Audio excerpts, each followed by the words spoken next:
one in a million. You couldn't. It was impossible.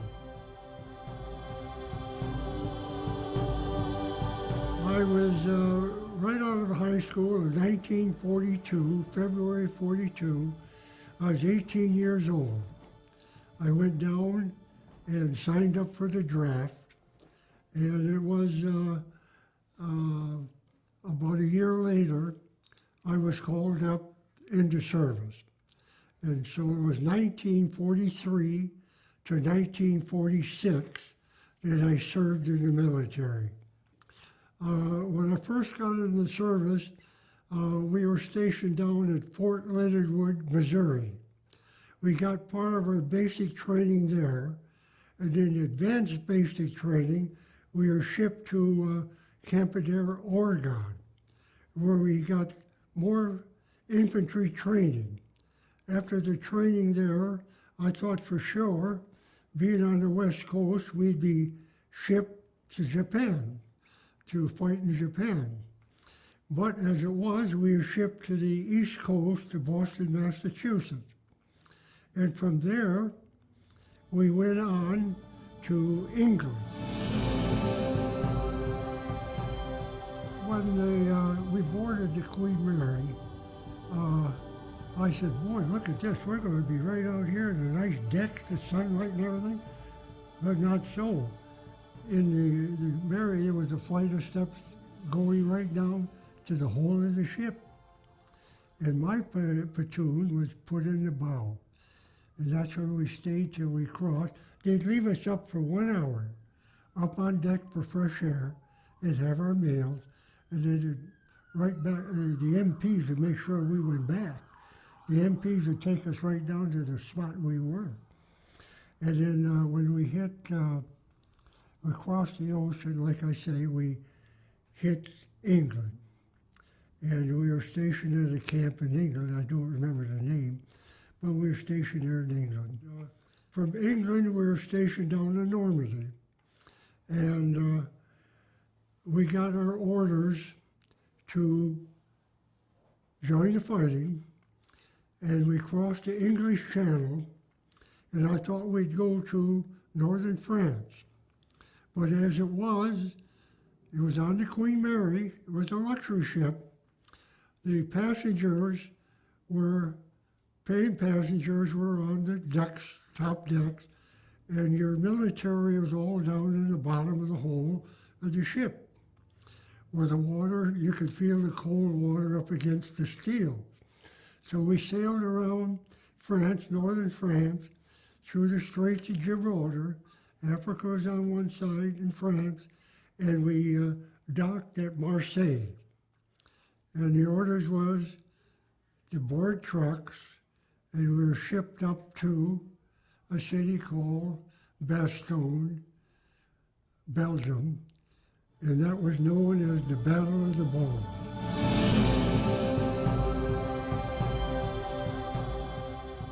My twin brother, he joined before me, and then I was drafted. I enlisted, then I was drafted, and then I went in April of 1943 into service. My younger brother, Clarence, he said he wasn't going to stay home. He wanted to get into the fight of things too. So he joined the service. When I got into service, I was tall, and I stood in the ranks. Was the 4th platoon, was called a weapons platoon. And I stood in the rear. We had 3 ranks. I was in the back of the rank, and I was tall. And the DI, the drill sergeant, was up front. He was calling orders, and he looked over at me and he says, "You, come to the front of the platoon." So I went to the front of the platoon, and he says, "You're in charge. You take over this platoon." I said, "Okay, Sarge." And from then on, I was in charge of the platoon. It was called a weapons platoon. It was machine guns and mortars. So I trained the machine gunners, and I trained the mortar section. And I stayed with that platoon throughout the war. I was a private. But shortly after that, about 3 days after that, I was given orders to my platoon, and a runner from the office come up and says, Muzzy, he says, the captain wants you in the office. So I said to myself, what did I do wrong? What did I do wrong? He's the captain wants to see. I got in and he says, Private, you are now a sergeant. I said, Sergeant, yes, sir, thank you, sir. He says, you're a buck sergeant. And that's 3 stripes. And I thanked him, went back to the platoon, and the platoon sergeant, he says, give me the thumbs up. And shortly after that, he was discharged because he was an old-timer. He was discharged from service, and the captain called me in the office again and says, you're in charge of the 4th platoon. Shortly after that, I was in charge of the whole company. They put me in charge of the 1st sergeant of the whole company. So I said, boy, that's unbelievable. And the other sergeants of the other companies over there, they all come over and gave me the thumbs up and said, welcome. So only because I was aggressive. If I wouldn't have been aggressive, I don't think I'd have got any place. But I was aggressive. Even in high school, I was aggressive. And they took us from there. So from there, we was a fighting unit. The 276, we earned honors in battle. We fought the enemy, and we learned, we got honors.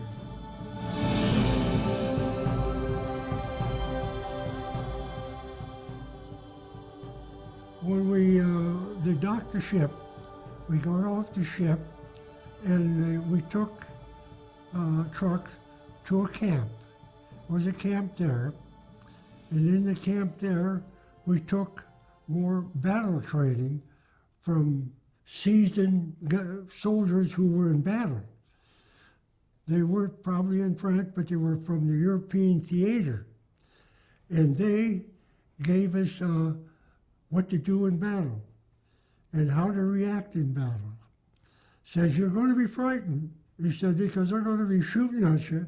The artillery's going to be coming at you. And he says, they're going to open up with machine guns and mortars. He says, but don't back down. He said, that's what they want you to do, is back down. He says, you stand your ground. He says, but they're going to move when you call for artillery, because you're going to find their positions. When you call for artillery and mortar fire, he says, you're going to lay it right in on them. He says, if you're short, you tell them, pick it up 100 yards, or pick it up 150, or pick it up 200, until you're right on them, until they take off.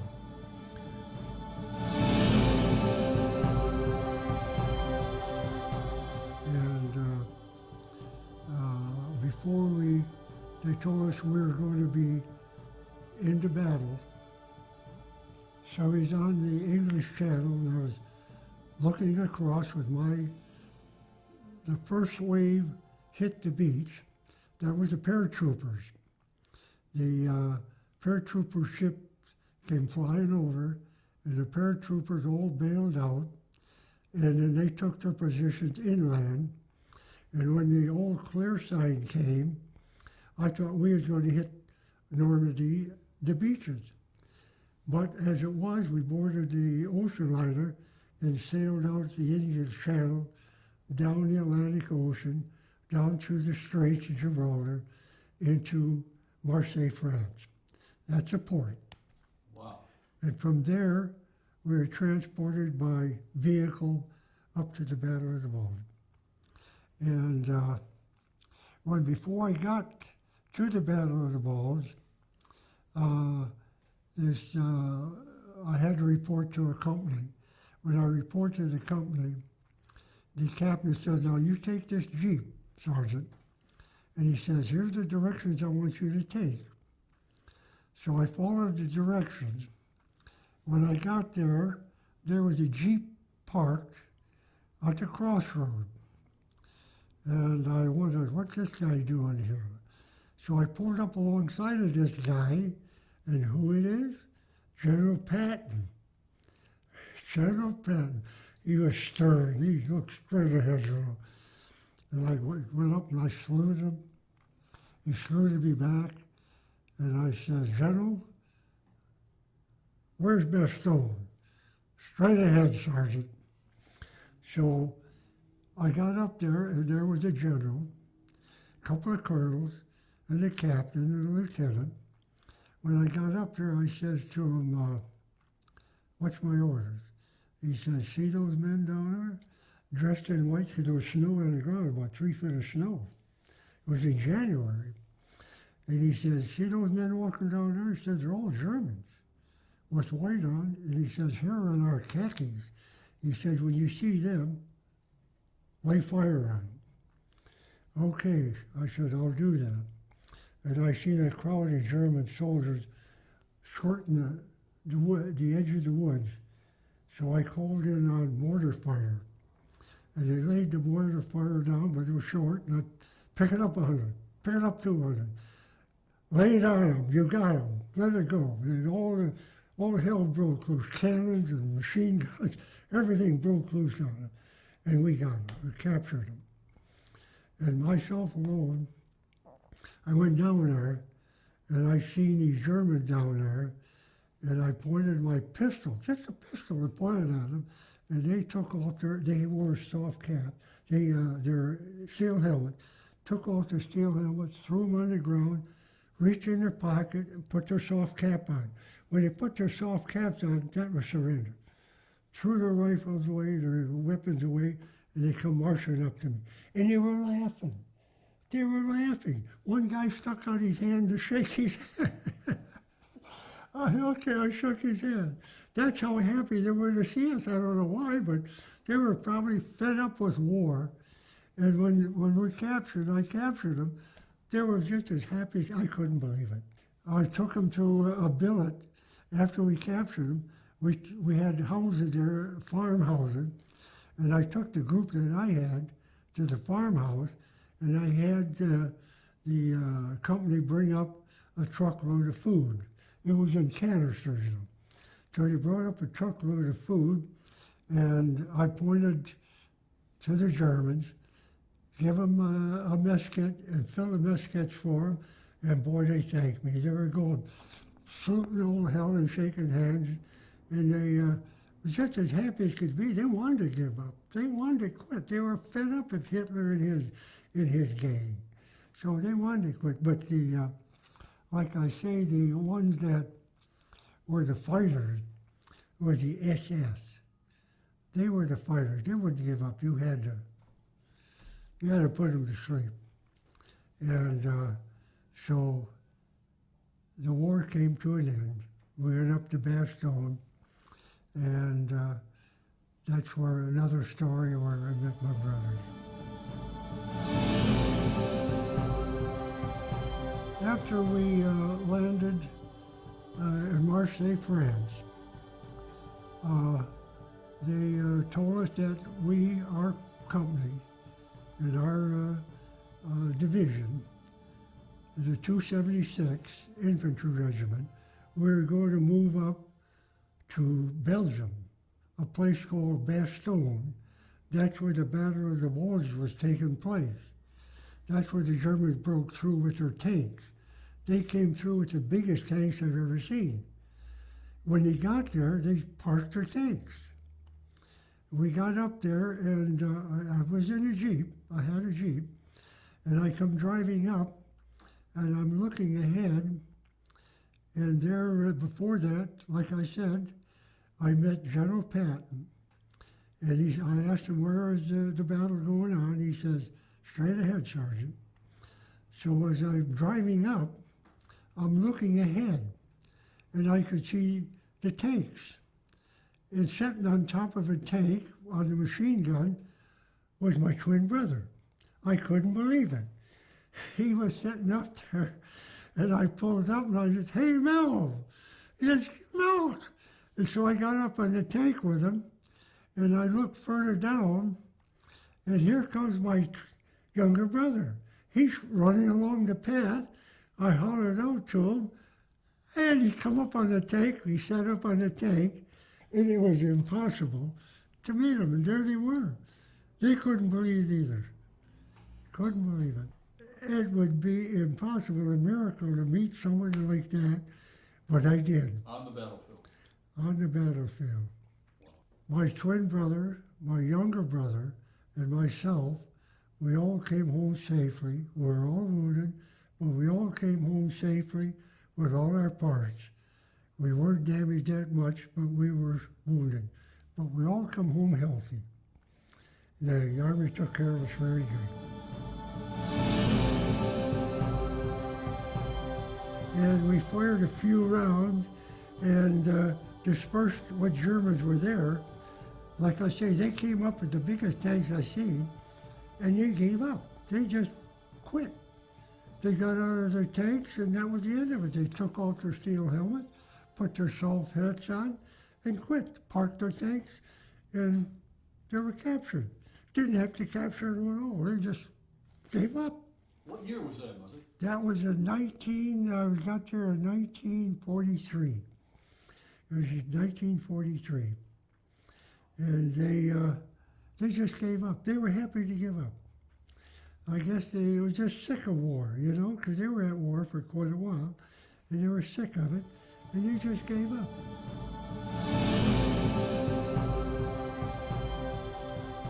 We were together for about 4 or 5 hours because they had to pull the tanks out and go. So about 4 or 5 hours to stay there, we had something to eat and whatnot. And when they got their orders, the 42nd Rainbow Division, they went to a different spot, battle spot, and our division went to one. And the tankers, they pulled back, and then they formed a battle line. And they stayed there. And we stayed there for about a week on the battle line. And then we got our orders to go down to southern Germany and get on the Russian border because we were afraid of the Russians. So we were on the Russian border for a couple of days and nothing happened. So they pulled us down to Yugoslavia because they said maybe they're pulling a fast one on us. Maybe they're going to march around to Yugoslavia and then come up, the Russians, come up through Yugoslavia. So we pulled around and got on the Yugoslavian border, and I was still in charge. And I'm standing up on the road, I'm looking down the road, and there's a Russian down there. There's a guy standing guard. And we looked at each other, and I knew he was a sergeant. And he could see my sergeant's shepherd. He come walking up, and he says,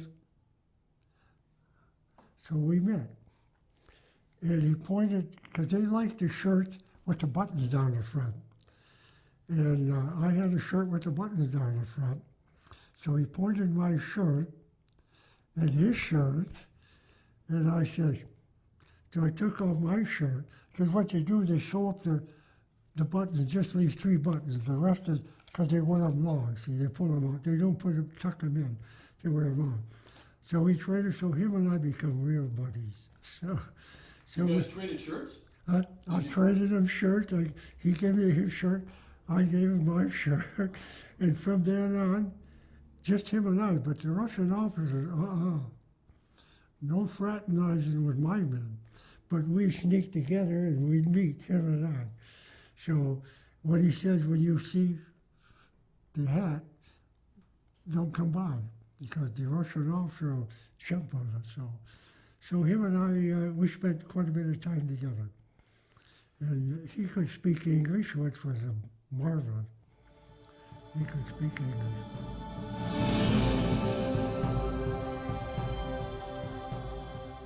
Well, let's see how I got the Purple Heart. That we were in the battle, and all my men was in the battle, like I told you. All my men was injured. They got hurt. They all received the Purple Heart. And I had my platoon and company. I had them lined up. I had a sergeant in the front, halfway, another sergeant, and the sergeants all the way down to keep in order. And we went up this path. And every guy went up the same path that I did. It's ironic. I don't know how it happened, but it's the same darn path. And the whole company went there. And Sergeant O'Leary, he was ahead of me. He stepped on the mine. It was a box about that big and about that wide and about that thick. And it had a quarter stick of dynamite in it. So when you stepped on it, the lid went down and blew up. It blew and it got your foot. So he stepped on it, and it come up in between him and I, and that's where I got wounded, by the shrapnel stuff coming up through the center there. And it didn't take his foot off because we had those heavy shoe packs. And that's how I got. Well, I was blinded. I couldn't see. And I hung on to the men in front. I told them, keep going till we got to safety. We got to a farmhouse. And I told one of the sergeants, I says, call out the farmer and tell him we're going to take over his barn because we're going to move into his barn. And the farmer was glad to put us up. He was glad to see us. And then they brought food out too. The woman even cooked some food for us. And so we stayed there until we secured the area all around. And then we moved out of there down on the Russian border, down into Yugoslavia. And that's where I was until I was discharged from the service.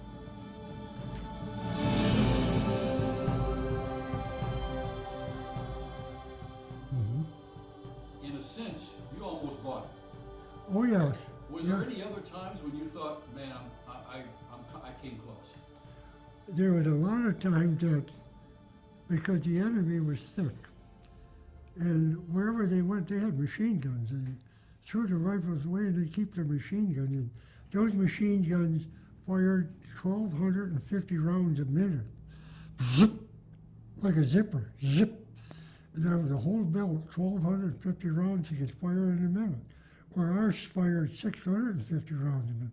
Ours went chug, chug, chug, chug. So whenever I heard that machine gun, I knew we was into trouble. But when we got the upper hand, like I say, took off their steel helmets, reached in their pocket, and put their soft caps on, and that was the end.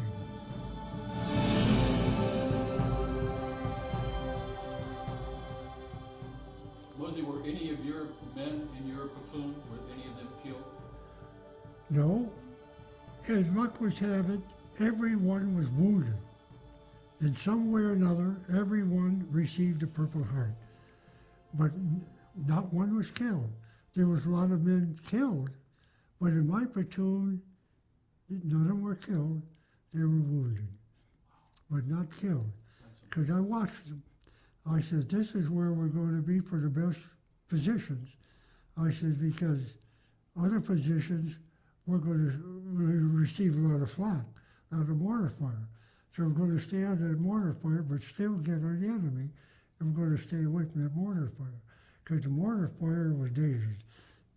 You'd put it up in the air, and it'd explode the shells, set the timers, and they would explode in the air, and there'd be like shrapnel coming down on it. So that's how they set their 88. Their 88 was for ground fire. But they set the timers on their shells, and they shot them in the air. And when it went off in the air, we were down on the ground, so that shrapnel would come down and hit you, would hit you that way.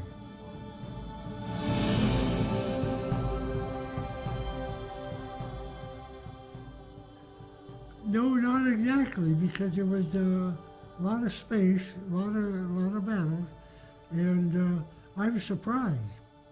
Even when I met General Patton, I was surprised to see him away from the battle, because he was away from the battle because the Battle of the Bulge was up. And he was sitting here, and you couldn't see the Battle of the Bulge because he was away from it, directing. Well, he was in a safe place. He was directing. But after he directed, he did come to Bastogne. He was up there with us guys, and he took charge of the battle right in the battle. So he was there in the battle with us. And I met him, real nice guy. Didn't talk much, but he was stern and gave the orders. And the other generals, I seen them, but I never had a chance to talk with them. But with General Patton, I couldn't believe it. One of the men in this, meet General Patton. Boy, that was an honor to meet him. And I told the guys, I says, you know who I met? Nah, General Patton. I'll go on. I said, yeah. I said, he's coming here. I said, you'll see him, but you're not going to meet him. But I says, you'll see him. And when I seen him up there, he looked over and I gave him. And he gave me the salute back. It was amazing that you asked him for directions. You asked General Patton for directions. Yes, I did. That was, I pulled up alongside of him. Because it was an open spot, no houses, no trees or nothing, open spot, and he was sitting there, but he was directing. And I looked over and I said, I wonder who the heck that is in that Jeep. I moseyed over, pulled up alongside him. I looked over, and there's General Patton, sturdy as could be. Straight ahead he's looking. I saluted him, he looked over and gave me the salute. Which way, General? He says, straight ahead, Sergeant. And I told my men, you ain't gonna believe who I met. Yeah. He says, who, Sergeant? I said, General Patton. And I said, he even spoke to me. I asked him which way, he said, straight ahead, Sergeant. So, like I say, he did come into Bastogne. He was there. I met him in Bastogne. Not personally after there, but I knew he was there. Sure. So it was quite an honor.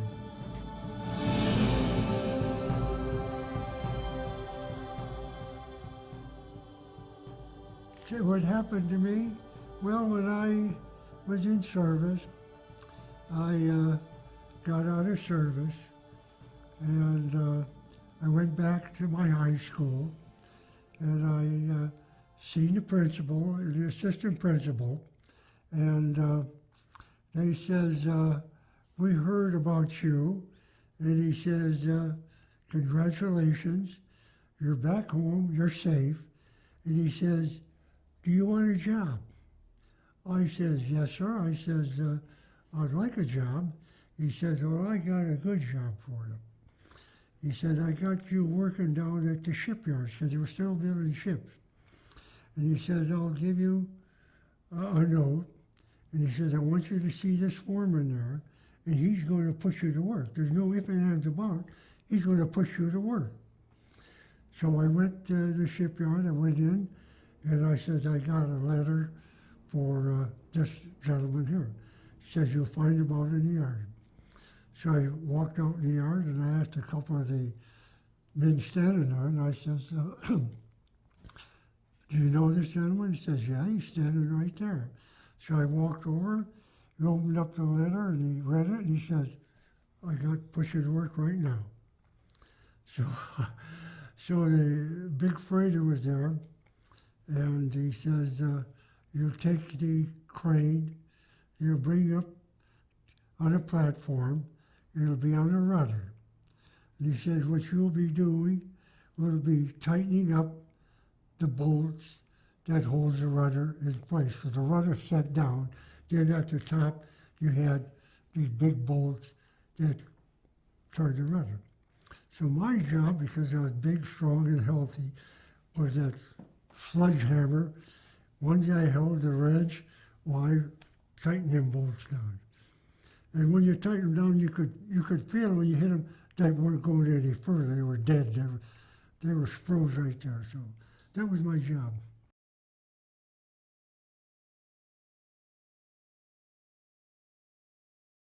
And they're all standing up, sitting around, and I'm sitting in front.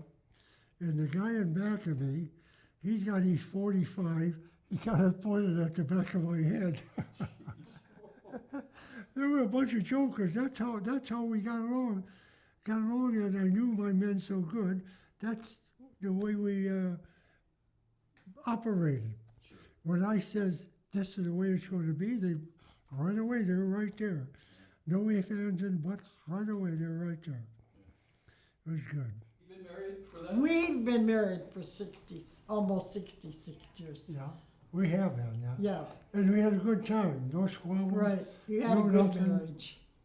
No fighting, no squabbles? No Oh, squabbles. occasionally maybe, back and forth, but nothing. Sure. How did you two meet? Well, the first time I think we met at a carnival, just passing by, and then we met at an ice cream parlor in the Rouge. I was with my girlfriend, and we met. Yeah. And from then on, Yeah. it just clicked. Wow. Yeah, Wow. been a good life. Yeah. It was a place called the Opera Lunch. No, That was the no, name that of it. was a restaurant, honey. Oh, the restaurant? Yeah, it was Oh. the ice cream parlor Yeah. for where young people and that went. And that's where everybody went. I just looked at it and I said to myself, I'm going to take her out. And we're going to go out, and it just clicked, Boom, boom. Yeah. And We had a good life. We went all over the beach and And did trips. your mother like Muzzy? I don't really know. Parents don't want their kids to get married. Yeah. So that's usually the way it goes, to me, I think her mother thought I was too rough, too Strict. macho, and she thought I was too much of that. I had to For be her. home, say at 12 o'clock, even on graduation night and stuff. The kids today stay out all night or whatever. Well, we couldn't do that in our days, Yeah, like her brother and the other ones, they were gentle. But I was an old army sergeant, and I was a tough, mean. I was the mean guy.